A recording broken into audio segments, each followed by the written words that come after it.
Damos o nome de Jesus pela oportunidade de estarmos ante a presença do Senhor. Glória a Deus. O salmista nos afirma que vale mais um dia na casa do Senhor, na casa de oração, do que 1000 em qualquer outra tenda, do que 1000 dias em qualquer outro lugar. Coisa boa é se alegrar em estar na casa do Senhor. Coisa boa é guardar por amor o poder dessas palavras, das palavras de Deus em nosso coração. Coisa boa é termos os mandamentos do Senhor em prática, para que não venhamos pecar contra o Senhor. Coisa boa é termos o temor, princípio da sabedoria em nosso coração, em nossa prática diária, para que possamos honrar a presença de Deus em nossas vidas, o poder da palavra de Deus em nossas vidas e a presença do Espírito Santo governando nossas vidas. Então, eu convido você essa noite a participar dessas palavras. Deus me deu uma palavra e eu quero compartilhá-la com vocês, amém? Livro de Lucas, o doutor Lucas, ou o médico Lucas, no Novo Testamento. É o terceiro livro, Mateus, Marcos, Lucas do Novo Testamento, capítulo 18. A parábola do juiz iníquo. A parábola do juiz iníquo. Eu convido você a pegar a sua Bíblia na tua casa, a tua Bíblia no celular, online. Eu convido você a pegar, mesmo que esteja no trabalho, tendo a oportunidade, claro, de participar, ou no seu momento de lazer, de participar. Eu não sei onde você está, mas o Espírito Santo quer um encontro contigo nessa noite. E o poder desta palavra vai justamente tocar no teu coração, para que a presença de Deus se manifeste com poder e autoridade, mudando a tua vida. A graça do Senhor é salvar a humanidade. Amém? Confiamos no poder dessa palavra. Lucas, capítulo 18, versículo 1 em diante. Diz assim a palavra de Deus. Amém? Amém. E contou-lhe também uma parábola sobre o dever de orar sempre e nunca desfalecer, dizendo: havia numa cidade um certo juiz que nem a Deus temia e nem respeitava homem algum.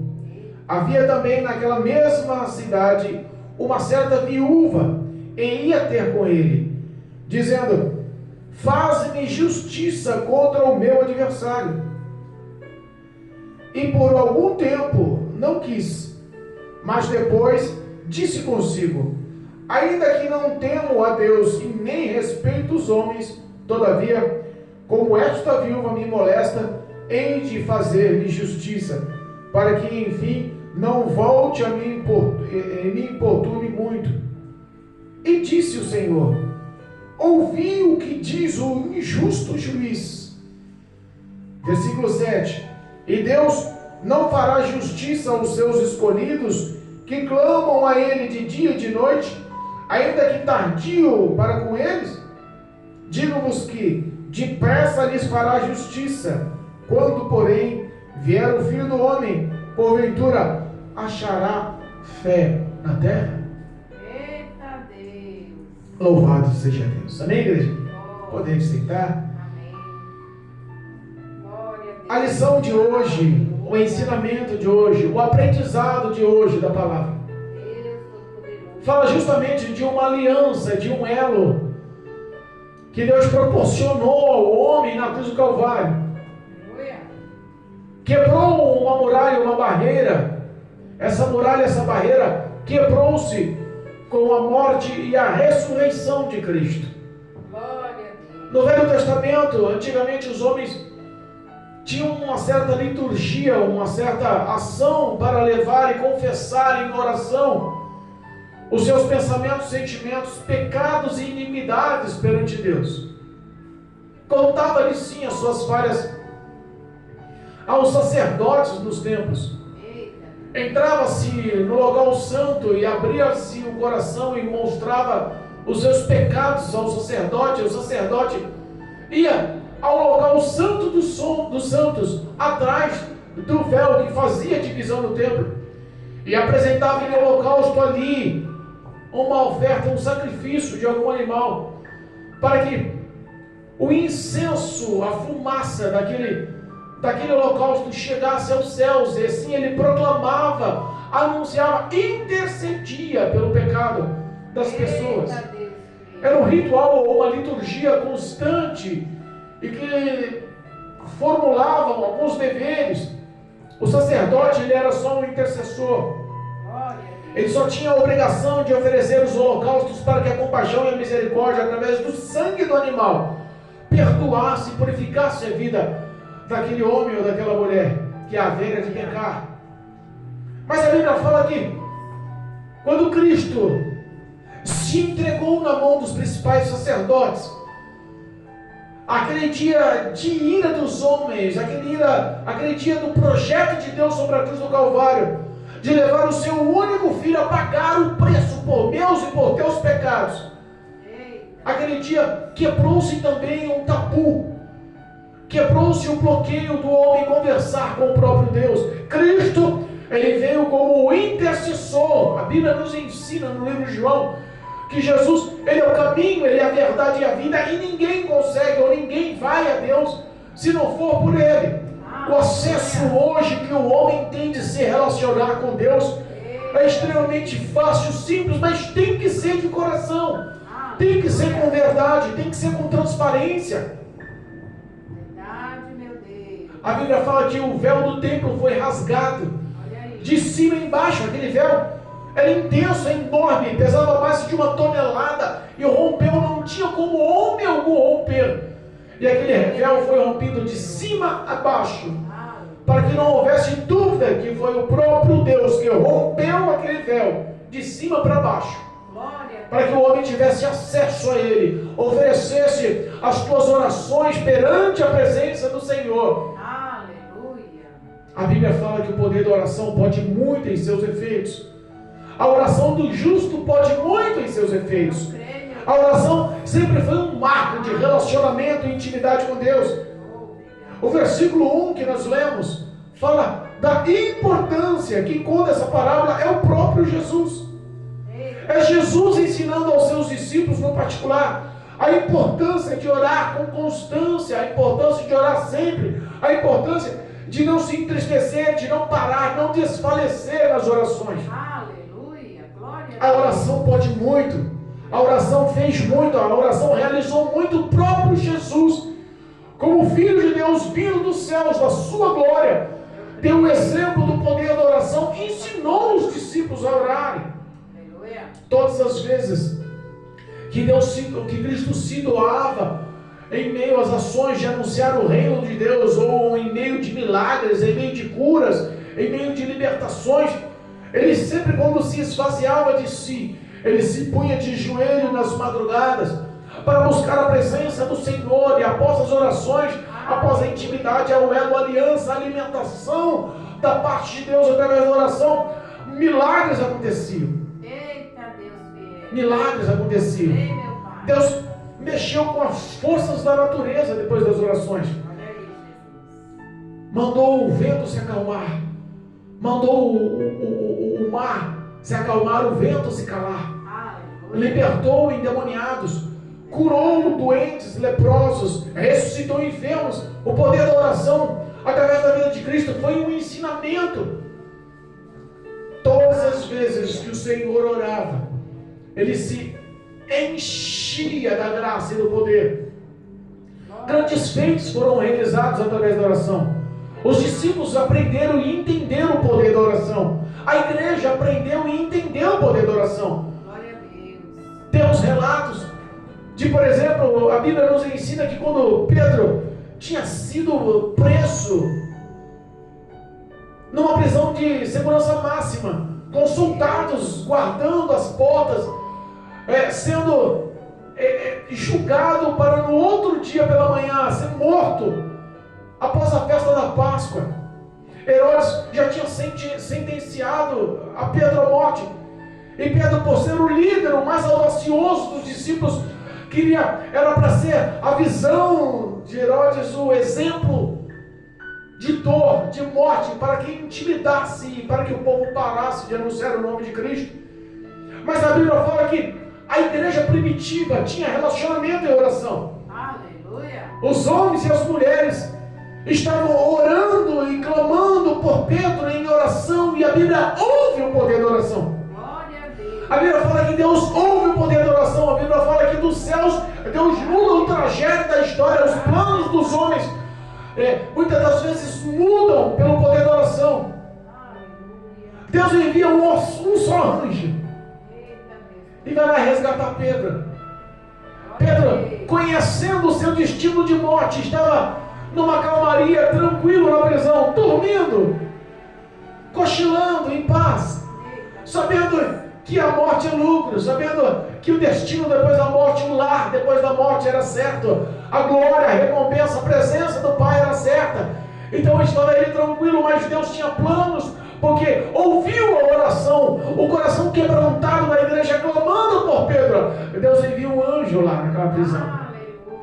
As portas se abrem, o anjo entra na prisão, toca em Pedro. Pedro, levanta, se arruma, bora sair daqui, tem gente clamando por você. Quantas pessoas estão sendo libertas, salvas? Quantos escapes, quantas portas abertas, quantas curas estão acontecendo? Porque ainda existe pessoas com retidão, com justiça, com verdade perante o Senhor, que estão orando por vocês, que estão orando por suas dores, que estão orando por suas dificuldades, que estão orando por suas lutas. Aqui em nosso ministério nós temos 2 cadernos e temos para mais de 600 famílias que constantemente nos pedem oração. É muitos pedidos de oração. Quase todas as semanas pessoas nos param e falam: põe tal pessoa em oração, está passando isso, isso, isso. Pessoas que confiam no poder da oração, pessoas que têm vida de oração, pessoas que pedem ajuda de intercessão na oração, porque reconhecem que a oração tem poder, não porque fazemos, mas porque as orações chegam à presença de um Deus Todo-Poderoso. Glória a Deus. Obrigado, meu Pai. No Velho Testamento foi as mesmas ações. Nós vemos que grandes sinais ocorreram através da oração. A Bíblia fala que um profeta por nome Elias, através de uma oração, matou 450 profetas de Baal e 400 profetas de Azera, 850 homens, orando aos seus deuses, clamando aos seus deuses, pedindo que fogo descesse dos céus e consumisse o holocausto, desafio feito por Elias ao rei Acabe, a todos os seus profetas. E passou-se um dia, amanhã, horas daqueles 850 homens orando e clamando ao seu Deus e nada acontecera. Mas a Bíblia fala que uma oração curta, pequena, sincera, poderosa, fez fogo descer dos céus. Elias, através de uma pequena oração, Elias, através de um pequeno clamor, a Bíblia fala que o fogo desceu do céu, consumiu o holocausto e consumiu até a água que foi lançada e até lambeu a água que foi e que ficou armazenada no rego em volta daquele holocausto.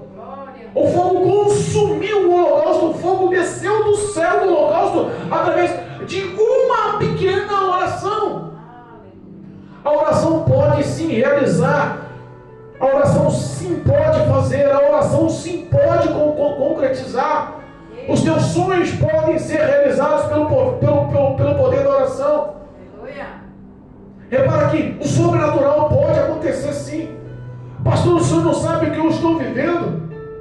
Parece que a minha vida não tem mais solução. Parece que a minha causa já não tem mais jeito. Parece que o meu casamento já não vai mais para frente. Parece que a morte está certa. O diagnóstico do médico foi esse. Parece que o meu filho não vai mais se libertar das drogas. Parece que o meu casamento está no fim. Pastor, parece que eu não consigo mais. Parece que as minhas orações não têm proveito. Quantas pessoas perderam a fé?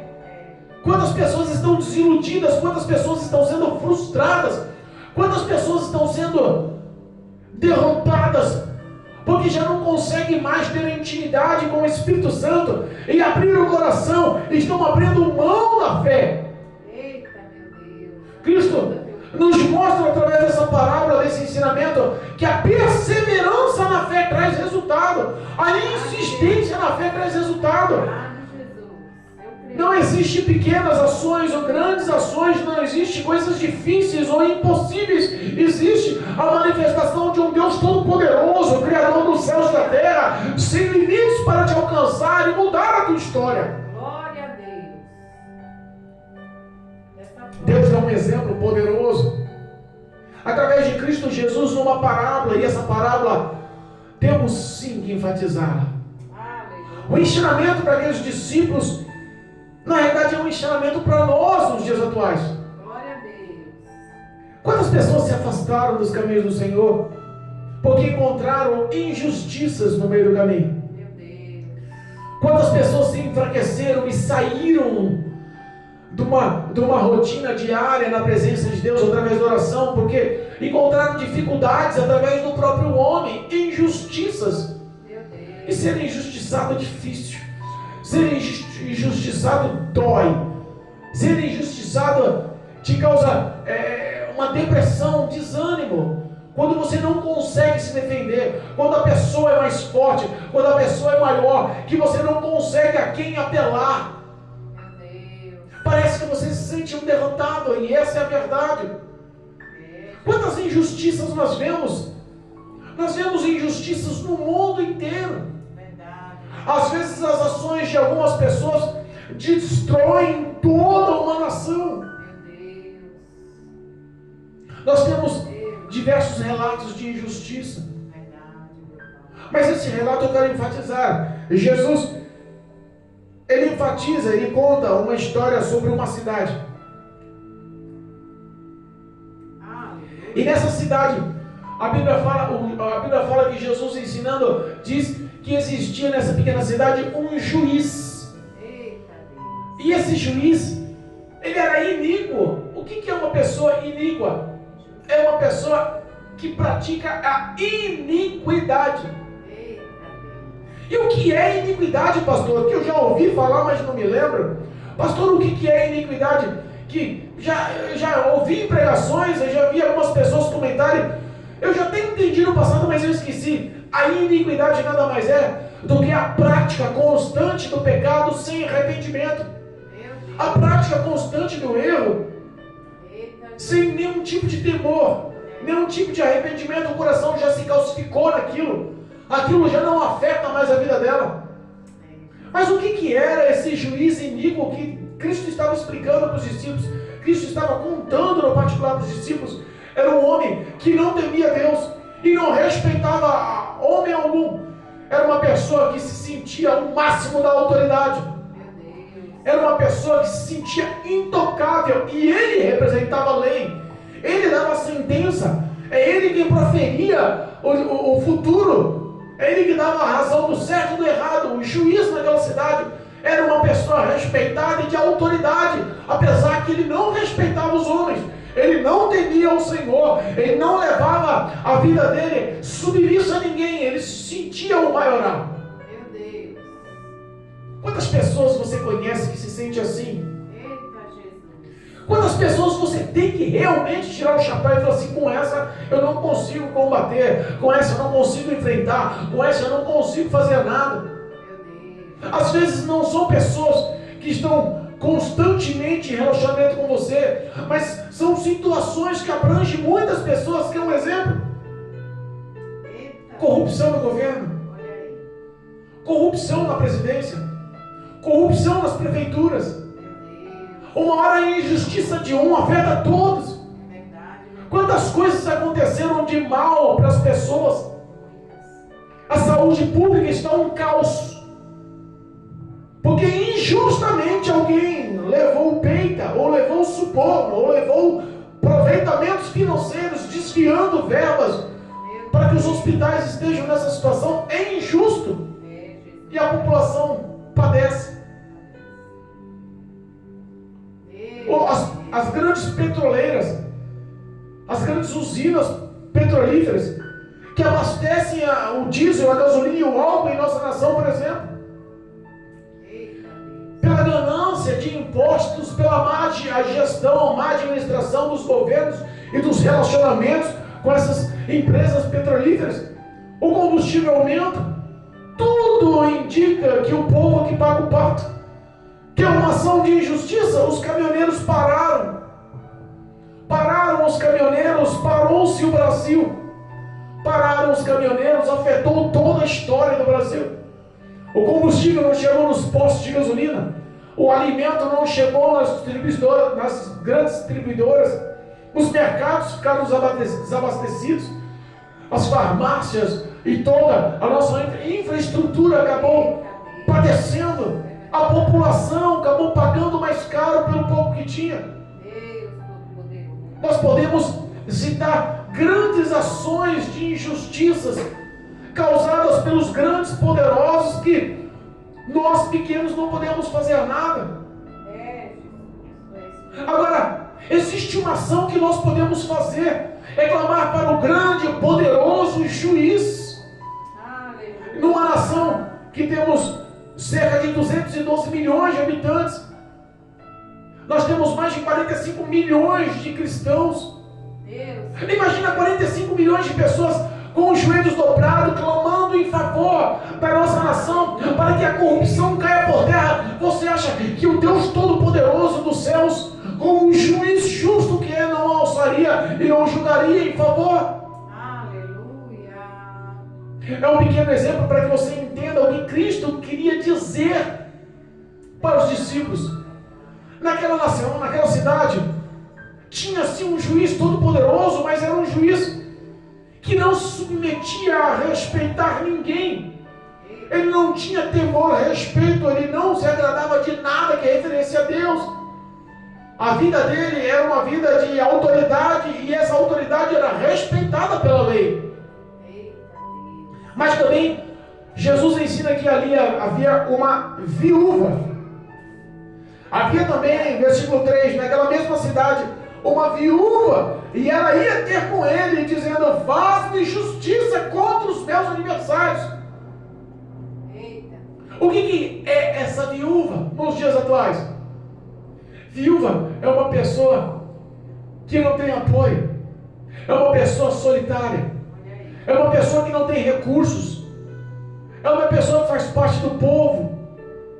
Naquela época, uma viúva não tinha respeito, não tinha poderes, não tinha voz altiva. Uma viúva geralmente era uma pessoa necessitada e carente de verbas, dinheiro. No mínimo, ela não tinha recursos para pagar grandes advogados, para pagar quem advogasse por ela, para pagar quem representasse ela para aquele juízo, para formular uma petição contra a pessoa que estava causando injustiça, danos, perdas, prejuízos. Cristo não explica qual era o dano, mas explica a insistência daquela mulher, desamparada, sem nenhum tipo de recurso, necessitada. Quantas vezes nós nos sentimos viúvas? Quantas vezes nós nos sentimos desamparados? Quantas vezes nos sentimos necessitados por tantas coisas que acontecem erradas? Verdade, meu Deus. Vemos pessoas perdendo o emprego por ações errôneas, injustas. Vemos pessoas com problemas de saúde, com problemas de vícios, por tantas injustiças. Meu Deus. Nós enxergamos que o papel do diabo de matar, roubar e destruir tem por base a injustiça. Verdade. O nosso inimigo não é justo, não é piedoso, não é benevolente, não é caridoso, não é misericordioso. O nosso inimigo tem só um projeto: acabar com os teus sonhos, lhe causar dor. Mas pastor, que inimigo é esse? Eu não convivo com nada disso. O que Cristo quis dizer é que existia um inimigo ali, que focado aos nossos olhos hoje é o inimigo das nossas almas, que focado nas nossas vidas hoje é o inimigo, o nosso adversário. Aquela viúva não mencionou o nome da pessoa que lhe causava danos, mas hoje nós podemos dar esse nome. Demônios orquestrados ou administrados, direcionados por Satanás, tem um único projeto: se vingar do nosso Deus, lhe afetando, lhe prejudicando, roubando os teus sonhos, matando a tua fé, destruindo a tua história, a tua família. Aquela viúva, eu imagino quantas vezes ela ia naquele fórum. Naquela cidade, eu imagino que todas as vezes que se formaram filas para as petições e as causas, estava aquela viúva toda manhã lá. Verdade, Deus. Jesus, eu não tenho advogado, mas eu quero que você julgue a minha causa. Jesus, eu não tenho, juiz, eu não tenho recursos, mas eu quero que você julgue a minha causa. Aleluia. Glória a Deus. Eu imagino que todos os dias aquele juiz olhava para aquela mulher, de novo, senhora. Meu Deus do céu. Eu sou juiz, eu tenho que advogar a muitos aqui, eu tenho que julgar a muitos aqui, eu tenho que dar sentenças aqui. A senhora não tem como se defender, mas todo dia está aqui pedindo justiça. O que está acontecendo? Eita, Jesus. Aquela mulher insistentemente, persistentemente buscava a justiça. Aleluia. Quantos lares, quantas famílias hoje olham para suas pecas, olham para suas derrotas, para suas falhas e falam: mas eu não plantei isso, é injusto. Essa herança não veio minha, essa herança veio do meu pai, essa herança veio da minha mãe. Hoje eu sou derrotado porque eu não tive apoio, foi injusto. Hoje a minha vida está destruída porque eu não tive uma boa base. Hoje as minhas ações estão sendo destrutivas porque eu não tive um bom começo. É injusto, as oportunidades não foram dadas para mim como foram dadas para outros. Eita, Deus. Quantas pessoas se lastimam hoje, quantas pessoas estão resumindo a sua vida numa base de derrota porque não tiveram as mesmas oportunidades injustamente. Meu Deus. É Foram colocadas em situações de danos. Eita, meu Pai. Quantos lares estão se desfazendo hoje? Jesus. O diabo às vezes influencia. O diabo às vezes com o seu poder de persuasão. E não se engane, porque o diabo é bom nas conversas. O nosso inimigo é bom na lábia, no papo. Ele lhe conta 10 verdades para lhe convencer numa mentira. Ele conta 10 verdades para te conquistar, e uma só mentira ele destrói a sua família, destrói o seu coração, os seus sentimentos. Às vezes uma armadilha é formada, uma cilada é formada todos os dias na sua vida. Você está se aprofundando nas derrotas e não consegue enxergar as injustiças que estão acontecendo. Injustiças dentro do seu lar, injustiças dentro do teu ciclo de amigos, injustiça no meio da onde você trabalha, nos seus estudos, da onde você trabalha, no meio dos seus parentes. Quantas injustiças acontecem e não temos como reagir. Aquela viúva era uma mulher sem recursos e sem condições, mas uma coisa ela tinha de bom: persistência, resistência, foco, determinação. Juiz, julga a minha causa. Eu não posso ficar perdendo contra o meu adversário, eu não posso tomar prejuízo contra o meu adversário. Essa situação de dano não pode continuar na minha vida por causa do meu adversário. Julga a minha causa, dá a sentença para o meu adversário, dá a sentença para o meu inimigo, mostra a minha justiça perante a lei, mostra a minha verdade perante a tua palavra, juiz. Aleluia, Deus. Glória. O juiz, não aguentando mais e reconhecendo que não dava valor às coisas de Deus e não respeitava homem algum, batendo no peito, se achando autossuficiente, mesmo se sentindo o Todo-Poderoso, o dono da lei, o responsável por dar as sentenças, ele decide dar atenção àquela viúva. Aleluia. Quer saber da coisa? Eu vou julgar logo essa juíza, essa viúva. Vou julgar logo essa viúva. Quem sabe assim ela me deixa em paz. Quem sabe ela não venha me molestar mais vezes. Quem sabe assim ela tendo a sentença. Olha aí, Jesus. Ele abriu mão do teu ego, ele abriu mão da tua rotina. E mesmo sem recursos, mesmo sem advogados, mesmo sem alguém que a representasse, ele tomou a causa e sentenciou a justiça daquela viúva. Aleluia a Deus. E advogou e mostrou a verdade da lei para aquela viúva. Glória a Deus. Repara aqui, quando ele enfim decide não ser mais importunado para aquela mulher, transtornado para aquela mulher, ele decide mostrar a ação da lei. E aí vem Jesus e mostra. Repara para mim, olha o versículo 6.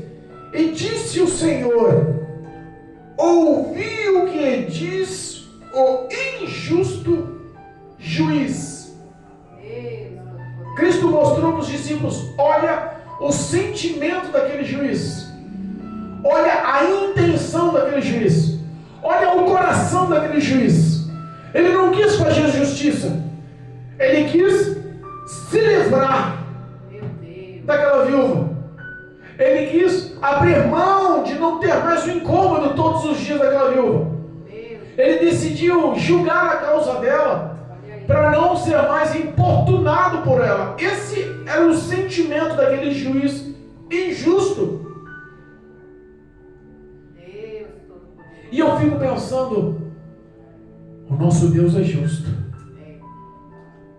O nosso Deus é tão justo que a morte de Cristo na cruz do Calvário e a sua ressurreição e a sua volta aos céus lhe deu o próprio Pai, o próprio Deus, toda a autoridade e poder no nome de Jesus, na terra, nos céus e até embaixo da terra. O poderoso nome de Jesus, que hoje é nosso advogado, um dia será nosso juiz. Um dia o nosso advogado também será o nosso juiz.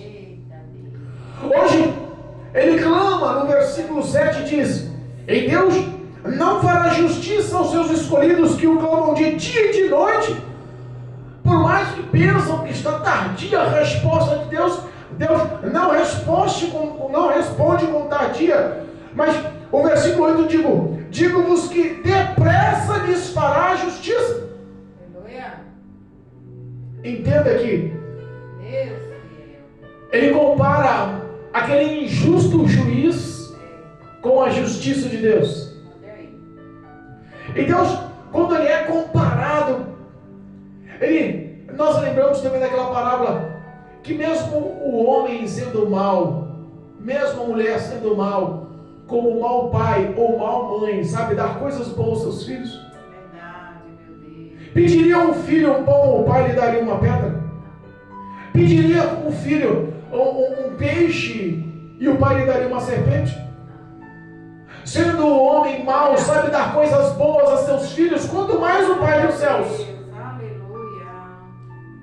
Quando Cristo mostra que Deus ele é justo e não é tardio em julgar, mas ele age com justiça e a justiça dele age-se depressa, é porque no mundo espiritual Deus sempre está nos protegendo, sempre está batalhando por nós. Às vezes não conseguimos enxergar quantos feitos e quantas ações estão sendo realizadas em teu favor.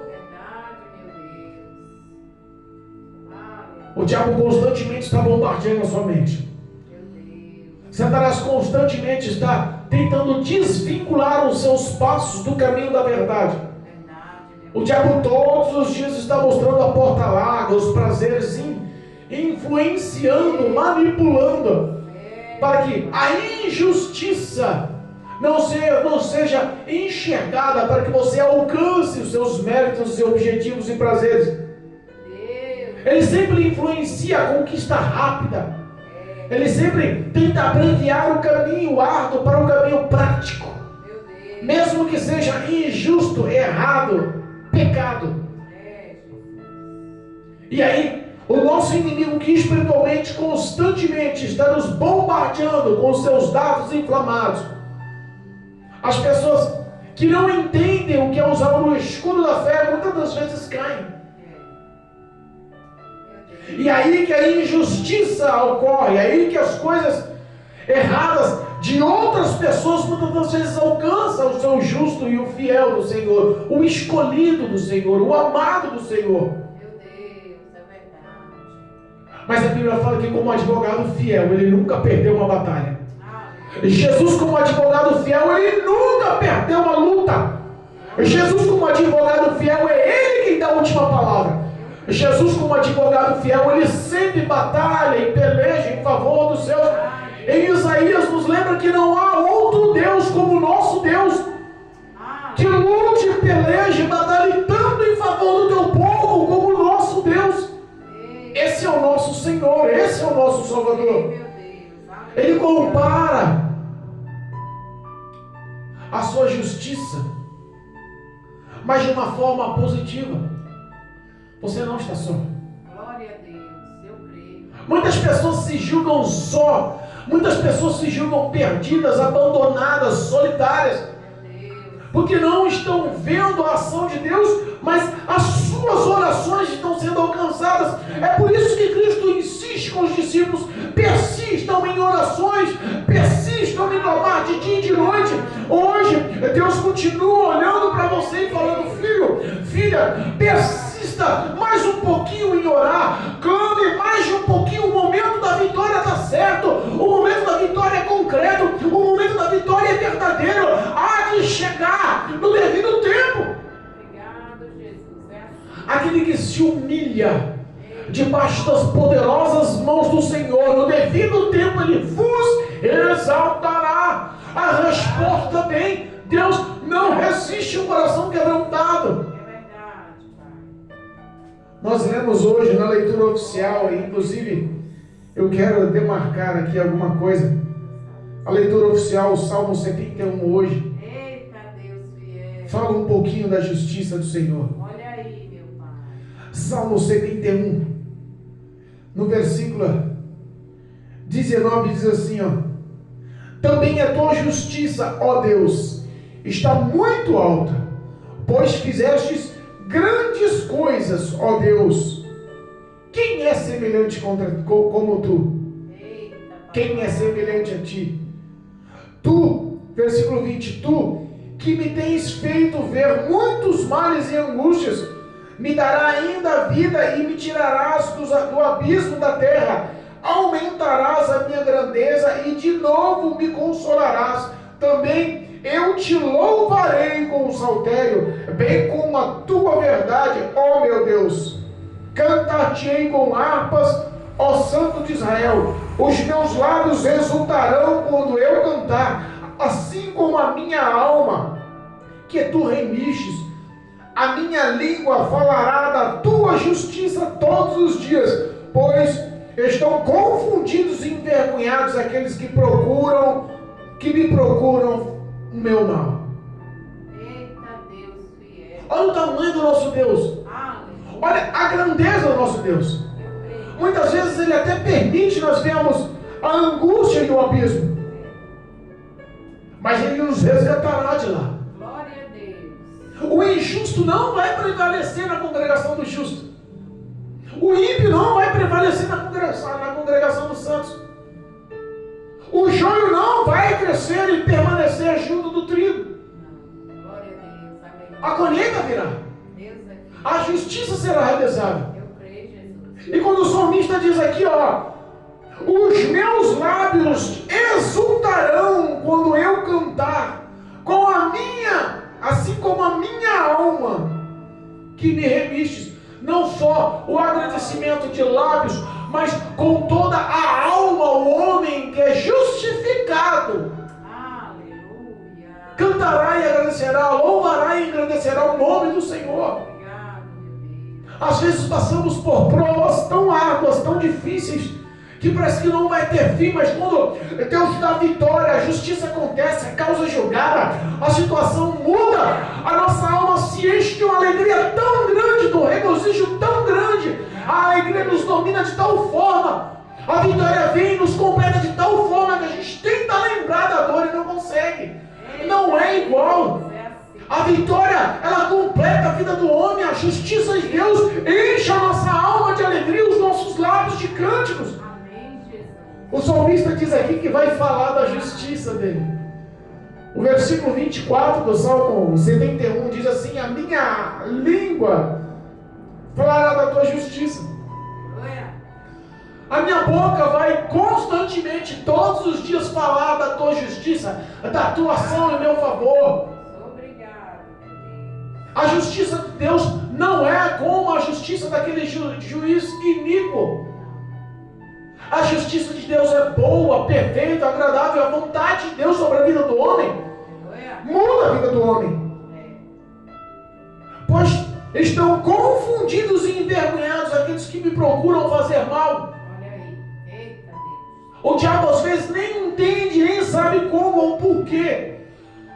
Planejou, projetou, arquitetou, fez tantas situações, entendendo que ele estava com a situação ganha e Deus dos céus, tendo o comando de tudo, não mostra para o diabo a vitória. Eita Deus fiel. Nós temos ações bíblicas que nos mostram a vida de muitos escolhidos que no começo a um projeto intenso de dores parecia que era derrota. Eita Deus. José, filho de Jacó, vendido como escravo por inveja dos irmãos, lançado num poço, espancado e açoitado, deprimido e angustiado, solitário, vendido por moedas de prata, chega no Egito, foi comprado, se tornou um escravo e as suas ações de graças, mesmo tendo tudo para ser derrotado, mostrou ações de graça e benevolência no seu serviço com qualidade, se transformou um mordomo, teve respeito na casa do seu Senhor. Depois, mais uma vez injustiçado, foi acusado de uma ação que não ocorreu com a esposa dele. Olha aí, Jesus.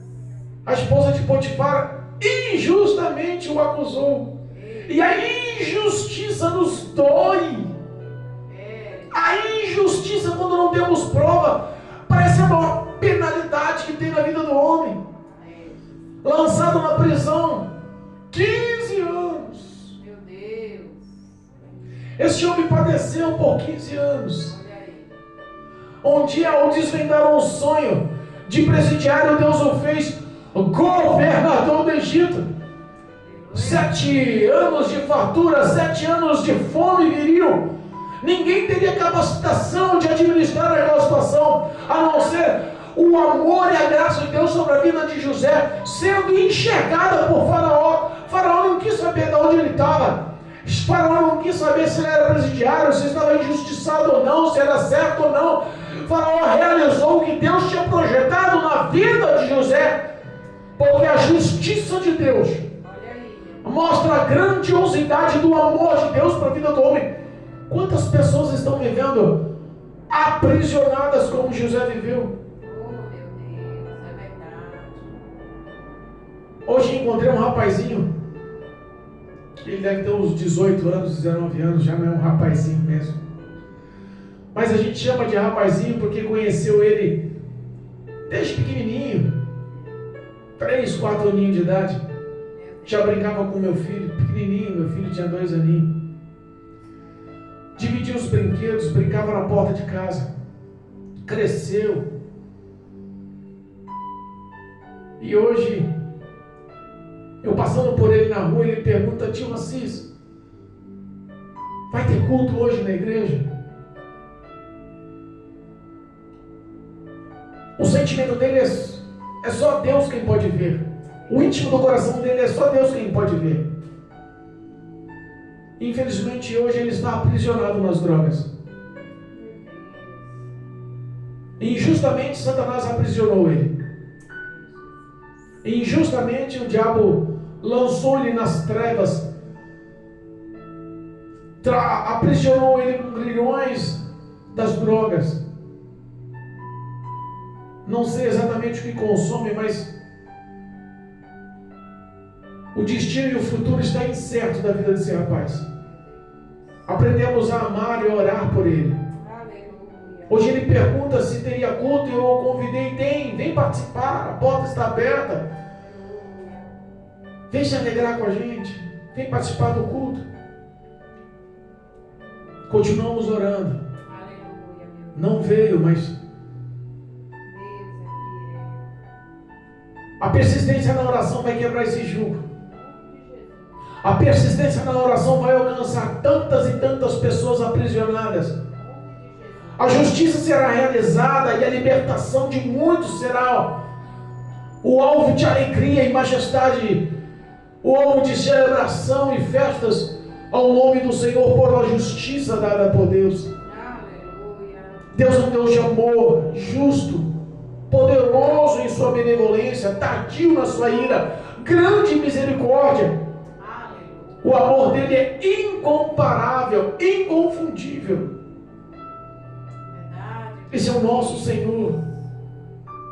Esse é o nosso Senhor. Glória a Deus. Mas lembra-se, Aleluia. eu insisto em dizer, hoje, nosso advogado fiel, Aleluia. que cuida dos seus escolhidos, Verdade. os seus pequeninos estão sempre guardados embaixo das tuas mãos. Eu creio, meu Deus. Também será juiz. Ao homem está ordenado morrer uma só vez, e após a morte segue-se o juízo de Deus. É, meu Pai. Todo olho verá, todo joelho se dobrará, toda língua confessará que Cristo é o Senhor. O dia do acerto de contas vem, Eita, e como Deus, isso aí é forte, meu Pai. na pessoa de Cristo Jesus, sendo o nosso juiz, será um bom juiz e não um mau juiz. Ele te julgará pelos seus maus feitos. E pode ter certeza, mesmo com lágrimas e com sentimentos no coração, no céu não entra pecado. Dessa forma, meu Deus. A condenação sim vai acontecer. Muitas pessoas vão ter o destino programado para Satanás e seus anjos, o lago de fogo e enxofre. A segunda morte, diz o Senhor, foi preparada para o diabo e seus anjos, não foi preparada para o homem. Para o homem foi preparado um céu de glória, Aleluia. mas o seu livre-arbítrio determina isso. Meu Deus. Ajuda, meu Pai. Todo aquele que me confessar perante os homens, eu o confessarei perante o meu Pai, disse o próprio Jesus. Mas todos aqueles que também me negarem perante os homens, eu também o negarei perante meu Pai que está nos céus.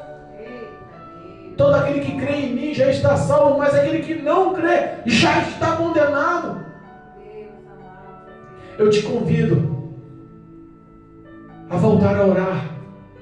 Eu te convido a abrir o teu coração, quebrantar o teu coração e formar novamente a aliança no Espírito de Deus. Aleluia. Pastor, eu já não sou mais digno, já não faço mais as coisas certas, a minha vida está envolta em erros e pecados, mas existe um Deus compassivo, misericordioso, bondoso, que pode te alcançar, te libertar, te dar uma vida mudada, transformada. O Espírito de Deus Aleluia. pode sim tocar no teu coração e transformar o teu caráter.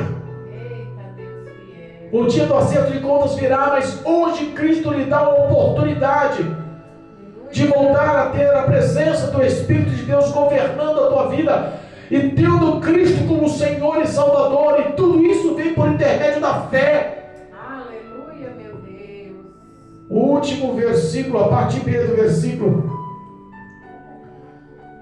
da leitura de Lucas 19 diz assim, Lucas 18, perdão, Aleluia.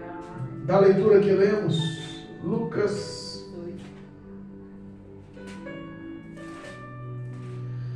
louvado seja Deus. O último versículo, a parte B diz assim,